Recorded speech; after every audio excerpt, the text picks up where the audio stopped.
ഈജിപ്തിലെ Coptic Cairo എന്നറിയപ്പെടുന്ന ചരിത്രഭൂമിയിലെ ഏറ്റവും പ്രധാനപ്പെട്ട അടയാളങ്ങളിലൊന്നാണ് സെന്റ് ജോർജ് ചർച്ച്. AD 2-ാം നൂറ്റാണ്ടിൽ റോമാക്കാർ നിർമ്മിച്ച ബാബിലോൺ കോട്ടയുടെ കൂറ്റൻ മതിലുകൾക്കുള്ളിലാണ് ഈ ദേവാലയം സ്ഥിതി ചെയ്യുന്നത്. ലോകത്തിലെ ആദ്യത്തെ വിശുദ്ധ ഗീവർഗീസിന്റെ നാമധേയത്തിലുള്ള ദേവാലയമായി ഇതറിയപ്പെടുന്നു. കെയ്റോയിലെ ഏക വൃത്താകൃതിയിലുള്ള ഗ്രീക്ക് ഓർത്തഡോക്സ് ദേവാലയം എന്ന സവിശേഷതയും ഇതിനുണ്ട്. 10-ാം നൂറ്റാണ്ടിൽ നിർമ്മിക്കപ്പെട്ട ഈ ദേവാലയം ഒരേ സമയം റോമൻ, ക്രിസ്ത്യൻ, ഇസ്ലാമിക് ചരിത്രങ്ങളുടെയും സംസ്കാരങ്ങളുടെയും സംഗമസ്ഥാനമായി കണക്കാക്കപ്പെടുന്നു.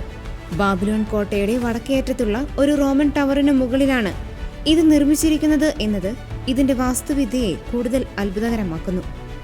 വിശുദ്ധ ഗീവർഗീസിന്റെ സ്മരണയ്ക്കായി സമർപ്പിക്കപ്പെട്ട ഈ ദേവാലയം വിശ്വാസികൾക്കും ചരിത്രകാരന്മാർക്കും ഒരുപോലെ പ്രിയപ്പെട്ടതാണ്.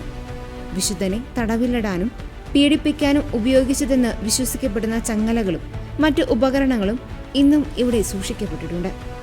പല നൂറ്റാണ്ടുകളിലായി ഈ ദേവാലയം നിരവധി മാറ്റങ്ങൾക്ക് വിധേയമായിട്ടുണ്ട്. പ്രത്യേകിച്ച് 1904-ലുണ്ടായ വലിയ തീപിടുത്തത്തിന് ശേഷം ഇന്ന് കാണുന്ന മനോഹരമായ രീതിയിൽ ഇത് പുനർനിർമ്മിക്കപ്പെട്ടു.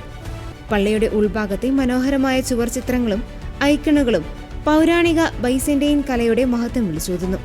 ലോകത്തിന്റെ വിവിധ ഭാഗങ്ങളിൽ നിന്നുള്ള തീർത്ഥാടകർ എത്തുന്ന ഈ പുരാതന ദേവാലയം വാസ്തുവിദ്യ കൊണ്ടും വിശ്വാസ തീക്ഷ്ണത കൊണ്ടും ഈജിപ്തിലെ ക്രൈസ്തവ പൈതൃകത്തിന്റെ ഉത്തമ ഉദാഹരണമാണ്.